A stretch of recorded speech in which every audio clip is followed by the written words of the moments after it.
SSFന്റെ കുട്ടികളൊക്കെ കാണുന്നില്ല, എന്തൊരു സന്തോഷം. അവര് സ്കൂളിൽ നിന്നും ക്യാമ്പസിനൊക്കെ വന്ന് പിന്നെ പാതിരാത്രി പലരും റീൽസിലും ഹറാമിലും വേണ്ടാത്തരത്തിലും അങ്ങനെ കുമിഞ്ഞുകൂടുന്ന സമയത്ത് ഇവരിങ്ങനെ പോസ്റ്റർ ഒട്ടിച്ചും മീറ്റിംഗ് കൂടിയും റിസാല ചേർക്കാൻ പോയി അധ്വാനിക്കുകയാണ്. ഈ റിസാല ചേർക്കാൻ പോയ എല്ലാരും വേഗം ചേർക്കോ? ഇല്ല. ചേരുവോ? ഇല്ല. കുറെ കേൾക്കണ്ടൊക്കെ കേട്ട്. തിരുവനന്തപുരം ജില്ലയിലെ ഭീമാപ്പള്ളിയിലെ ഒരു പ്രവർത്തകന് ആക്സിഡന്റ് ആയിട്ട് അയാൾക്കുള്ള ഫണ്ടായിരിക്കും ഇവിടുന്ന് മലപ്പുറം ഈസ്റ്റ് ജില്ലയിലെ പുളിക്കൽ ഡിവിഷനിലെ പറവൂർ യൂണിറ്റിലെ ഒരു മോന് പെരുന്നാളിന് ഇങ്ങനെ പിരിക്കണത്. 10-85 ആളുടെ കയ്യിൽ നിന്ന് പച്ചത്തെറി കിട്ടി, ഡയറക്റ്റ് ഒരു 10-35 ആളുടെ കയ്യിൽ ഇൻഡയറക്റ്റ് ഒന്നും കിട്ടി. എന്നിട്ട് ആ കുട്ടി പാറ പോലെ നിൽക്കണത് ഹൃദയത്തിന്റെ ഉള്ളിൽ ഒരു കരച്ചിലോടെയാണ്.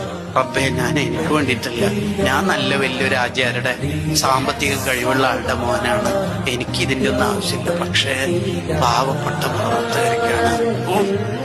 എന്തൊരു മനോഹാരിതയാ! ഇതാ സംഘടനാ സംസ്കാരം എന്ന് പറഞ്ഞാൽ.